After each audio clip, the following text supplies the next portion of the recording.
বাংলাদেশের প্রধানমন্ত্রী হবে তারেক রহমান। আসমানের ফয়সালা হয়ে গিয়েছে। আল্লামা মুহিবুল্লাহ বাবু নগরী বলেছেন আপনারা ধানের শীষে ভোট দিবেন।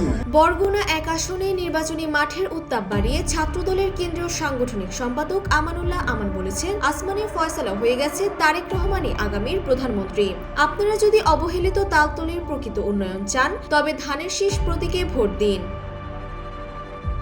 শনিবার বরগুনার তালতলী উপজেলার মালিপাড়া সালেফিয়া মাদ্রাসা মাঠে আয়োজিত এক নির্বাচনী জনসভায় তিনি একথা বলেন। বক্তব্যে আমানুল্লাহ আমান বর্তমান শাসন ব্যবস্থার প্রতি জনগণের অনাস্থার কথা তুলে ধরে বলেন, দেশের মানুষ পরিবর্তন চায় এবং সেই পরিবর্তনের একমাত্র প্রতীক ধানের শীষ। আওয়ামী লীগের সমালোচনা করে তিনি আরো বলেন, শেখ হাসিনা নিজের আত্মীয় স্বজনদের নিরাপদে সরিয়ে নিজে ভারতে পালিয়ে গেছেন। যারা এতদিন আওয়ামী লীগ করেছেন তারা এখন বুঝতে পেরেছে যে ধানের শীষই দেশের ভবিষ্যৎ। আওয়ামী লীগ দল করার আর কোনো প্রয়োজন নেই।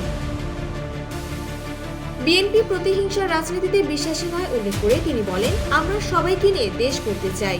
ভয়ভীতি ভুলে আপনারা ধানের শীষে ভোট দিন। বিএনপি ক্ষমতায় এলে লুণ্ঠিত গণতন্ত্র পুনরুদ্ধার করা হবে। সভায় জেলা ও উপজেলা বিএনপির শীর্ষ নেতৃবৃন্দ সহ অঙ্গ ও সহযোগী সংগঠনের নেতাকর্মীরা বক্তব্য রাখেন। বক্তারা আসন্ন নির্বাচনে ধানের শীষের বিজয় নিশ্চিত করতে ঐক্যবদ্ধভাবে কাজ করার অঙ্গীকার করেন। Desk report, Bangladesh bulletin.